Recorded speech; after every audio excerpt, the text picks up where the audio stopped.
Rain lashed against the penthouse windows, a symphony of discontent that mirrored the turmoil inside. Daisy, the billionaire's wife, watched her reflection in the glass.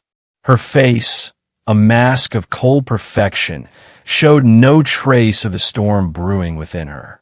The source of her rage was the small, quiet woman carefully dusting a Ming vase in the corner. Her name was Tessa, and she was the new maid. Tessa, with her perpetually downcast eyes and hands calloused from a life of hard work, seemed to Daisy like a ghost from a past she had desperately tried to bury. Daisy had grown up in poverty, a past she had long since traded for a life of diamonds and designer gowns. Yet Tessa, in her simple uniform, was a constant, uncomfortable reminder. Daisy saw her own younger self in Tessa's humble presence, and the sight filled her with a bitter, venomous rage. Daisy's cruelty was subtle at first.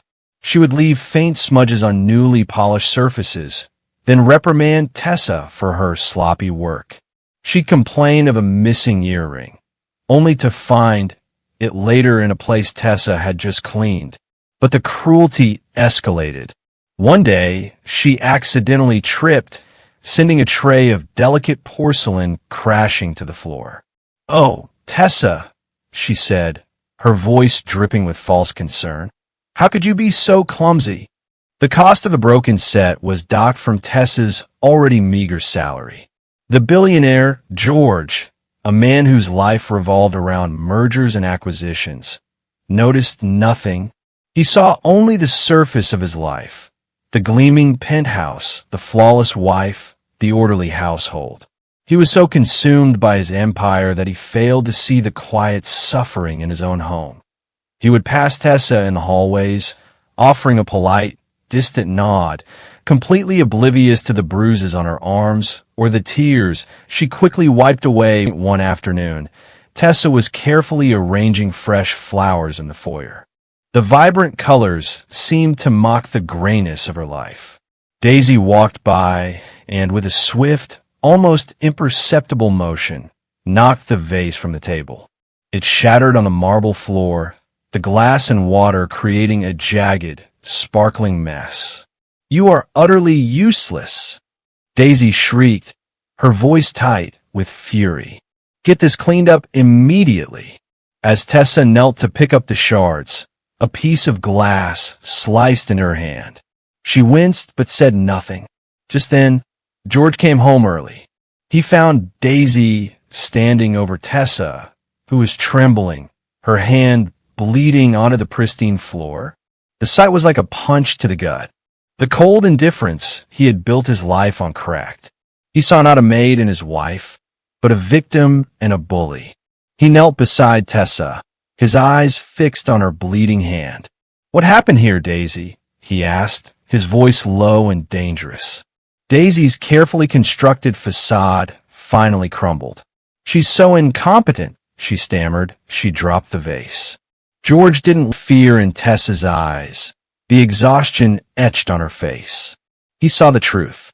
He helped Tessa to her feet, his touch gentle. He took her to the kitchen and carefully bandaged her hand himself, a simple act of kindness that felt monumental. As he tended to her wound, he looked into her eyes. The quiet strength and resilience he saw there captivated him. It was a strength far more powerful than any of the cold, hard ambition he was used to. He told her she wouldn't be working for them anymore. The relief on her face was immediate. He then took her to a doctor to make sure her hand was properly treated and told her he would help her in any way he could. When George returned to the penthouse, the cold, sterile environment felt foreign. He went to Daisy, his voice firm and steady. "Our life, this house, is a lie," he said. "Your cruelty has made it toxic. I can't live like this anymore." Daisy's flawless facade finally shattered. Her eyes filled with tears, and she confessed her deep-seated jealousy and shame, admitting how Tessa's poverty had reminded her of a past she desperately wanted to forget. But George was beyond empathy. He had seen a genuine, compassionate heart in Tessa, and it had opened his eyes to the emptiness of his own life. The following weeks were a blur of legal meetings and shared assets. George and Daisy's marriage, built on wealth and appearance, dissolved as quickly as it had been formed. George moved out of the massive penthouse and into a small, modest house on the outskirts of the city. He didn't want the opulence anymore. He wanted a life that was real and simple. He sought out Tessa, finding her working a second job in a local cafe. He told her he had left his old life behind and wanted a fresh start. He offered to help her open her dream flower shop, not as her employer or a generous benefactor, but as a friend. As they worked together to build her shop, their friendship blossomed into something deeper and more meaningful than either had ever known. They found a shared joy in the simple things: laughter over coffee, the scent of fresh flowers, and the quiet comfort of each other's company. The story ends on a sunny afternoon in their small, happy house. It was not a grand mansion, but it was filled with warmth. George sat on a simple wooden chair, reading a book, while Tessa arranged a bouquet of sunflowers on the kitchen table. The sunlight streamed through the window, illuminating the dust motes dancing in the air. George looked up, a soft smile on his face, and watched her. She caught his gaze, and her smile, wide and free, was 1,000 times more beautiful than the most expensive jewel.